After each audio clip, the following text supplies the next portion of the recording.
ഓണത്തിന് പുതുവസ്ത്രങ്ങളും പൂക്കളും പോലെ തന്നെ മലയാളികൾക്ക് അനിവാര്യമാണ് മൺപാത്രങ്ങൾ. നോൺ സ്റ്റിക്ക്, സ്റ്റീൽ, അലുമിനിയം പാത്രങ്ങൾ വിപണിയിൽ തരംഗമായിരുന്നിരിക്കെ ഓണസദ്യയ്ക്ക് രുചി നൽകുന്നത് ഇന്നും മൺചട്ടികളാണ്. കൊല്ലം കരുനാഗപ്പള്ളിയിലെ മൺപാത്രങ്ങളൊന്ന് കണ്ടുവരാം.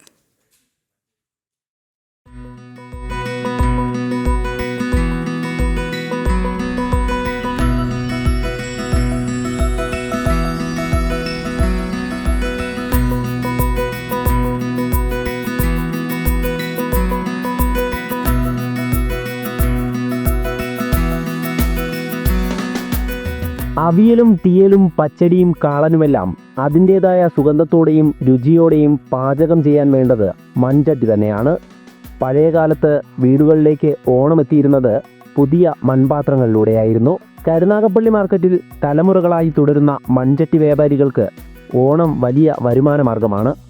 തമിഴ്നാട്, ഷൊർണൂർ തുടങ്ങിയ ഇടങ്ങളിൽ നിന്നാണ് കൂടുതലായും പാത്രങ്ങളെത്തുന്നത്. അത് കുടിവെള്ള വ്യവസായമാണ്. പെണ്ണുങ്ങൾ വരുന്ന ജോലി ചെയ്ത് കൊണ്ടുവരുന്ന സാധനമാണ്. പിന്നെ ഷൊർണൂരിൽ നിന്ന് കൊണ്ടുവരുന്നുണ്ട്, ആലുവായിൽ നിന്ന് വരുന്നുണ്ട്, തമിഴ്നാട്ടിൽ നിന്ന് 3 നിന്നാണ് ഇത് വരുന്നത്.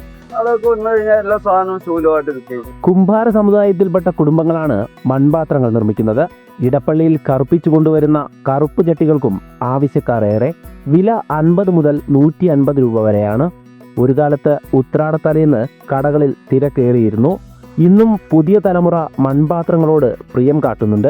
ഗ്യാസിലും മൈക്രോവേവിലും ഉപയോഗിക്കാവുന്ന രീതിയിൽ നിർമ്മിച്ച കറിച്ചട്ടികൾ, അപ്പച്ചട്ടികൾ, ചീനച്ചട്ടികൾ, കൂജകൾ തുടങ്ങി വൈവിധ്യമാർന്ന മൺപാത്രങ്ങളും ലഭ്യമാണ്. 1000-ഓളം കുടിൽ വ്യവസായങ്ങളാണ് ഈ മേഖലയെ കേന്ദ്രീകരിച്ച് സംസ്ഥാനത്ത് പ്രവർത്തിക്കുന്നത്. നിർമ്മാണത്തിനാവശ്യമായ കളിമണ്ണ് കിട്ടാനില്ല എന്നതാണ് ഈ വ്യവസായം നേരിടുന്ന പ്രധാന വെല്ലുവിളി.